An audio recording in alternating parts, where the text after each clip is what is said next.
depuis Korité je dois dire que j'ai eu très mal quoi très mal parce que musuma xalaat que dinañ gis suñuy population opposée à seen gendarmerie c'est une image qui me fait très mal parce que gendarmerie il y a une image boo xamante ne fii c'était Mardi Gras avant le carême je revois cette image de la petite fille yaayam solol ko yére gendarme mu jël benn gendarme verbaliser ko mu doon benn image qui a fait un grand tabac sur les réseaux c'est montrer quelle est la relation que les Sénégalais ont avec leur gendarmerie une relation bu doy waar ba pare très très étroite bu ñu demee ba lii loolu laa wax sànq ba ñu gis lii ay gendarme taxaw ak population ay habitants de Ngor non pas si ay yeneen kii mais qui oppose directement la gendarmerie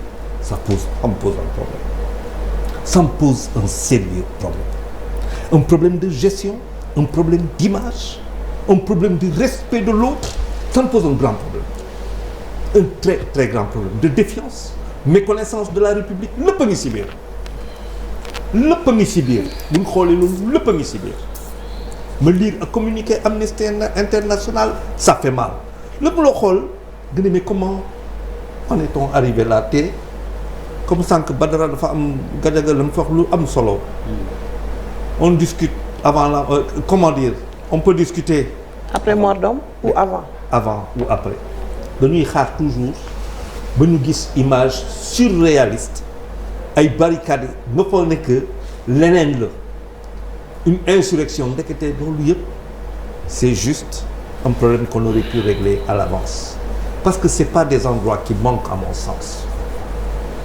c'est pas chez Abdoulaye Wade c'est pas 7 hectares qu'est-ce qu'il y a là-bas rien.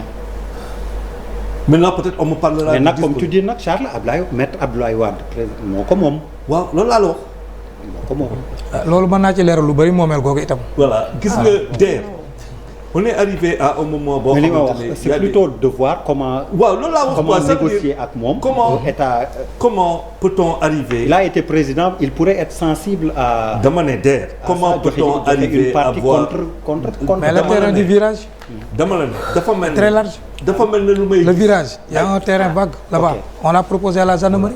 dafa mel ne lu may gis yenn dëkk yi par exemple ci tubaab bi dëkk tubaab bi encore que le problème boo ko xoolee boo ko analyser nga xool lu xew dans les quartiers dits difficiles en France entre les jeunes ak la police une police française et des jeunes qui se sentent pas intégrés à la société dans la société française mooy les jeunes les comme on dit les rebeux les voilà yu demee noonu man loolu laa gis une population des jeunes face à leur gendarmerie ça veut dire je ne sais pas si cette image moi elle me choque elle me dit beaucoup de choses parce qu'il suffirait que ça se reproduise en termes exponentiels pour que vous imaginez ce que ça veut dire. image baa ngi ni xale bi fi muy waaw cette image c'est-à-dire quand j'ai vu cette image je salue d'ailleurs le gendarme Loum. Ouais. Il s'appelle gendarme Loum. Incroyable mais cette image c'est ça que moi j'attends de ma population et de notre gendarmerie cette relation de confiance cette relation d'horizontalité quoi mais lu ma gis ni keroog man daf ma tiitloo daf ma tiital j'ai eu peur parce que défiance bi nit ñi ñëw gendarme yi taxaw non xajuñu fi on va où je pense que le président am na waxtaan boo xam ne am na waxtaan ak yéen il faut toujours trouver un compromis à mon sens parce qu'on ne peut pas défier une institution comme la gendarmerie qui est là pour nous mais la gendarmerie aussi elle est là pour nous protéger donc faw que relation de confiance boobu te lii war nañ ko passer pour mu bañ a nekk un traumatisme ñuy wax la petite de 12 ans mais il y a un monsieur qui s'appelle Louis Ngom sa femme l'a perdu Louis donc quand on va jusqu'à tuer quelqu'un parce qu'il a porté une uniforme un uniforme dañ ko rey parce que dafa sol benn uniforme sa malchance est d'avoir porté benn uniforme vous imaginez ce que cela veut dire ça veut dire dañ ko dóor ba rey ko loolu kan je trouve même que nous on parle dañ ko dóor ba rey ko ça veut dire que j'aurais été là-bas n'importe lequel d'entre nous ici avec un uniforme qui aurait ressemblé à la gendarmerie on l'aurait tué s'il était vous imaginez c'est extrêmement grave. C'est pour cela quand j'entends certains discours damay ne ñi xamul ñu lañ bëgg parce que comme l'a dit Gadiaga mort avant on discute il est préférable de les éviter que d'en discuter après qu'il y ait des morts et tout converge à mon sens pour qu'il y ait que des morts dafa mel ni ñun léegi la banalisation du sang accident yi deret bi di tuuru ak loolu yëpp dafa mel ni léegi ñun on en a besoin lu ma gis keroog man gis nga deer dama toog di ne lii mënul ne dama rombal ma ne lii c'est-à-dire man suma rangoon na ngi wàcce keroog c'était difficile j'ai vu des images surréalistes ñu wàññi pourquoi def ndànk c'est indigne ce qu'on a vécu la fois dernière dans ce pays. Ngor ne mérite pas ça. Il ne peut pas avoir une république de pauvres et une république de riches. Il faut arrêter. Notre littoral moomatuñu ko wax naa fi une fois que Dakar waaye dinañ fi toog dootuñu mën a dugg Dakar moomatuñu ko. Il faut de l'intérieur un pays une ville ça se pense P-A-N-S-E P-E-N-S-E. On ne peut pas avoir une population face à sa gendarmerie. C'est inconcevable. C'est inconcevable. Gis naa ay gendarmes qui avaient très mal parce que c'est des hommes opposés à ta propre population. Pourquoi 6000 mètres carrés?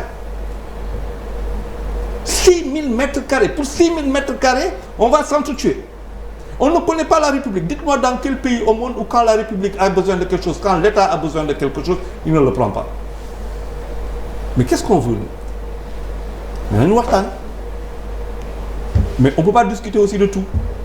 Nous sommes arrivés à un moment que Bouba a totalement raison. La notion de devoir. Il faut qu'on serve. On est là pour servir. Quand on est président, quand on est ministre, quand on est gendarme, quand on est policier, quand on est fonctionnaire, on sert. Un État, c'est un espace dans lequel vivent des gens avec un gouvernement qui est là pour... Vous faites un ténor néo, c'est pas la peine. Et l'homme qui se boy, gisuma État. J'ai vu des gens qui se battaient pour un lopin de terre.